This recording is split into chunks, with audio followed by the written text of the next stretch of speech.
សួស្តីប្រិយមិត្តស្វាគមន៍ជាថ្មីមកកាន់ Channel Learn ប្រធានបទរបស់យើងថ្ងៃនេះគឺសូមលើកយកមកនិយាយអំពីក្រុមហ៊ុនឬក៏ស្ថាប័នដែលបានចុះបញ្ជីនិងបាននឹងកំពុងដាក់ឲ្យធ្វើការជួញដូរហ៊ុននៅលើផ្សារ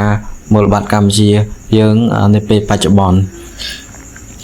បាទបន្ទាប់ពីអេពីសូតមុនខ្ញុំបានរំលេច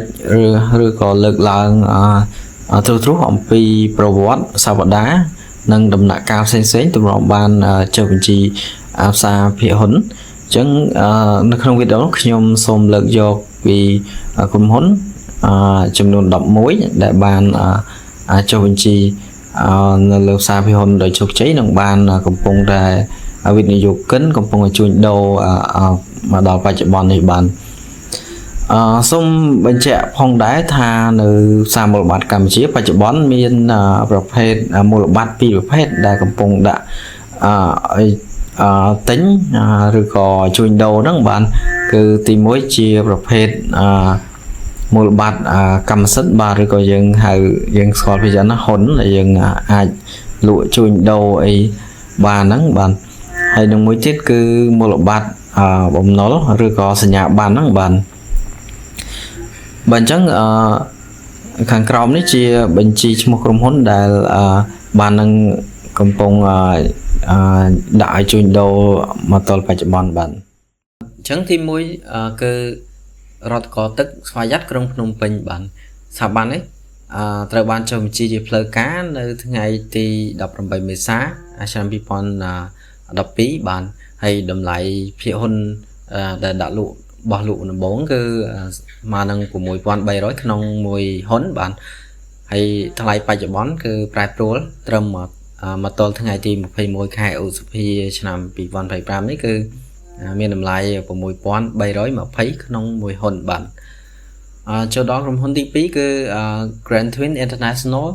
Cambodia PLC បាទក្រុមហ៊ុននេះបង្កើតនៅឆ្នាំ2007បាទហើយត្រូវបានចុះបញ្ជីជាផ្លូវការនៅថ្ងៃទី16មិថុនាឆ្នាំ2014បាទហើយស្ថិតនៅក្នុងវិស័យវិជ្ជាភ័ណ្ឌសម្លៀកបំពាក់បាទហើយចំពោះតម្លៃភាគហ៊ុនដែលបោះលក់ដំបូងគឺ9,640 រៀលបាទក្នុងមួយភាគហ៊ុនបាទហើយប្រែប្រួលមកទល់បច្ចុប្បន្នបាទថ្ងៃទី21ខែឧសភា2025នេះគឺស្មើនឹង 8,100 រៀលបាទក្នុងមួយហ៊ុនបាទចូលដល់ទី3បាទកំពង់ផែស្វយ័តភ្នំពេញបាទដែលស្ថិតនៅក្នុងវិស័យសេវាផែបាទស្ថាប័ននេះត្រូវបានចុះបញ្ជីជាផ្លូវការនៅផ្សារមូលបត្រហ្នឹងគឺនៅថ្ងៃទី9ធ្នូឆ្នាំ2015បាទហើយតម្លៃដែលភាគហ៊ុនដែលបោះលក់ដំបូងគឺ 5,120 រៀលក្នុងមួយហ៊ុនណាបាទហើយមកដល់តម្លៃបច្ចុប្បន្នគឺ 13,920 បាទក្នុងមួយហ៊ុនបាទនេះបាទគិតមកត្រឹមថ្ងៃទី21ខែឧសភា2025ចូលដល់ក្រុមហ៊ុនទី4បាទ Royal Group ភ្នំពេញ SEZ PLC បាទឬក៏យើងស្គាល់ថាតំបន់សេដ្ឋកិច្ចពិសេស Royal Group ភ្នំពេញហ្នឹងបាទត្រូវបានបង្កើតឡើងនៅតាំងពីឆ្នាំ2006បាទដែលស្ថិតក្នុងវិស័យអភិវឌ្ឍតំបន់សេដ្ឋកិច្ចពិសេសបាទស្ថាប័ននេះបានចុះបញ្ជីជាផ្លូវការនៅថ្ងៃទី30ឧសភា2016បាទតម្លៃភាគហ៊ុនដែលបោះលក់ដំបូងហ្នឹងគឺ 2,860 រៀលក្នុងមួយហ៊ុនហើយបច្ចុប្បន្នគិតត្រឹមថ្ងៃទី21ឧសភា2025នេះគឺ2,130 រៀលបាទក្នុងមួយហ៊ុនបាទចូលដល់ស្ថាប័នទី5គឺពងផែសេនុបាទពងផែប្រសេនុគឺជាក្រុមហ៊ុនមួយស្ថិតនៅក្នុងសេវាផែដូចគ្នាបាទហើយចុះបញ្ជីនៅថ្ងៃទី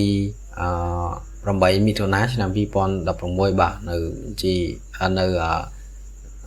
xa hôn rồi xa một bạn Campuchia thì đầm lại bỏ lụa đầm bố nó cứ pram pon sai sập riel bà trong một hôn ai bà chụp bón trầm cật trầm ngày thì một phẩy môi ở dưới phía vì bọn phẩy pram nó cứ mình nằm lại một mớn một pon bằng 7 rồi bà trong một hôn cho đó là tìm mối cứ từ này kia AC đã phi là xí bà chia từ này kia môi đã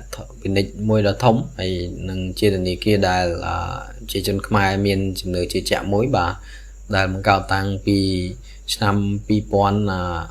xung tốt một pon buồn rồi cao sập bay bà thật không là vì say hay ranh một thóc bẩn hay các bạn trai chồng chi plaka nông sao một bản cứ tăng vì ngày thì một phẩy pram khai ở phía nam pi pon một phẩy bà đây là bỏ lụ đầm bố nó cứ miền đầm lại một pon của mùi rồi một phẩy riel bà nông mùi hốn bản cật mà trầm prai pro mà to vài chục bón trầm ngày thì phẩy mùi ở phía pi pon một phẩy pram đấy cứ của mùi pon của mùi rồi một phẩy bà nông mùi hốn cho đó trong hôn thì bẩm phí cứ Pestech Cambodia và Pestech Cambodia PLC bạn trong hôn đấy bằng cao nơi cho nam bị bọn đọc mày thật là trong sai tham một pol bạn cao phải cho chồng chi plaka nơi sao một bát cứ nơi ngày thì đọc phí khai sẽ há cho nam bị bọn một phay bà đây là thôi ca bỏ lụa vì hôn nằm 4 cứ mình nằm lại 3 pon mà rồi một phay vàក្នុងមួយហុនmột phay riel បាទបច្ចុប្បន្នគឺប្រែប្រួលត្រឹមដល់ថ្ងៃទី21 ឧសភា 2025 នោះគឺ 2750 រៀលបាទក្នុងមួយភាគហ៊ុនបាទក្នុងមួយហ៊ុនបាទអូខេចូលដល់ទី8បាទក្រុមហ៊ុន DVD Engineering បាទដែលបង្កើតឡើងតាំងពីឆ្នាំ 1995 thật ក្នុងវិស័យសំណង់និងវិស្វកម្មបាទហើយបានចុះបញ្ជីលើការនៅថ្ងៃទី 6 ខែកញ្ញាឆ្នាំ 2021 ហើយដែលបានបោះលក់នៅហ៊ុនលើកដំបូងមានតម្លៃស្មើនឹង 2,380 រៀលក្នុងមួយហ៊ុនបាទហើយបច្ចុប្បន្នមានតម្លៃ2,110 រៀលក្នុងមួយហ៊ុនដោយគិតត្រឹមថ្ងៃទី 21 ខែឧសភាឆ្នាំ 2025 បាទចូលដល់ក្រុមហ៊ុនទី 9 គឺ JS Land PLC បាទបង្កើតនៅឆ្នាំសំទោ2014 បាទក្នុងវិស័យអភិវឌ្ឍ condo បាទហើយបានចុះបញ្ជីជាផ្លូវការនៅផ្សារមូលបត្រកម្ពុជាគឺត្រឹមថ្ងៃនៅថ្ងៃទី 10 បាទខែកុម្ភៈឆ្នាំ 2022 នឹងបានបោះលក់ភាគហ៊ុនដំបូងបាទដែលមានតម្លៃ 1,900 រៀលក្នុងមួយភាគហ៊ុនក្នុងមួយហ៊ុនបាទហើយបច្ចុប្បន្នមានតម្លៃ 2,770 រៀលបាទប្រែប្រួលមកទល់បច្ចុប្បន្នណាគឺត្រឹមថ្ងៃទី 21 ខែឧសភា 2025 នោះបាទចូលដល់ក្រុមហ៊ុនទី 10 គឺ Chem GSM PLC ឬក៏យើងស្គាល់ជាទូទៅថាក្រុមហ៊ុន Cellcard ហ្នឹងបាទដែលស្ថិតនៅក្នុងវិស័យទូរគមនាគមន៍ផ្គត់ផ្គង់សេវាទូរស័ព្ទអីជាដើមហ្នឹងបាទអ៊ីនធឺណិតអីជាដើមហ្នឹងគឺបានបង្កើតឡើងតាំងពីឆ្នាំ 1996 ហ្នឹងបាទនឹងបានចុះបញ្ជីជាផ្លូវការនៅផ្សារមូលបត្រគឺនៅថ្ងៃទី 27 ខែមិថុនាឆ្នាំ 2023 បាទហើយបានបោះលក់ភាគហ៊ុនដំបូងដែលមានតម្លៃ 2,270 រៀលក្នុងមួយហ៊ុនហើយបច្ចុប្បន្នគឺត្រឹមថ្ងៃទី 21 ខែឧសភាឆ្នាំ 2025 ហ្នឹងគឺ 2,420 រៀលក្នុងហ៊ុនបាទចូលដល់ក្រុមហ៊ុនចុងក្រោយគឺទី 11 បាទ Liquid Education PLC បាទក្រុមហ៊ុននេះត្រូវបានបង្កើតនៅឆ្នាំ 2005 ស្ថិតនៅក្នុងវិស័យអប់រំដែលយើងស្គាល់ភាគច្រើនទៅនៅស្រុកខ្មែរយើងបាទគឺអ្នកអង្គការ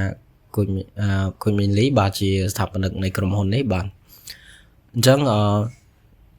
ក្រុមហ៊ុន Mainly Liquid Education នេះបានចុះបញ្ជីនៅ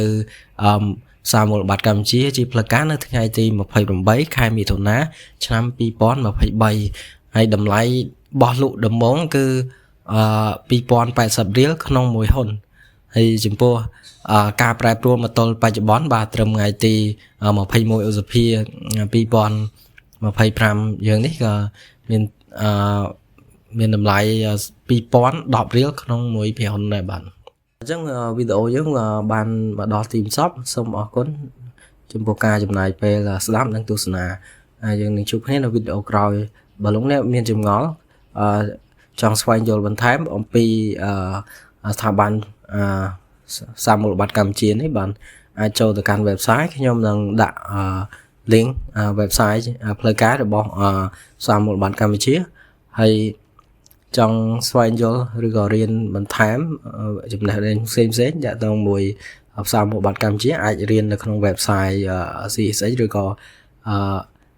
សាមូលបត្រកម្ពុជាហ្នឹងឬក៏ម្យ៉ាងទៀតបើលោកអ្នកចូលចិត្តប្រើ app នៅទូរស័ព្ទយើងអាច download app សាហ៊ុនបានហើយខ្ញុំនឹងទម្លាក់ link download នៅខាងក្រោមវីដេអូនេះបាន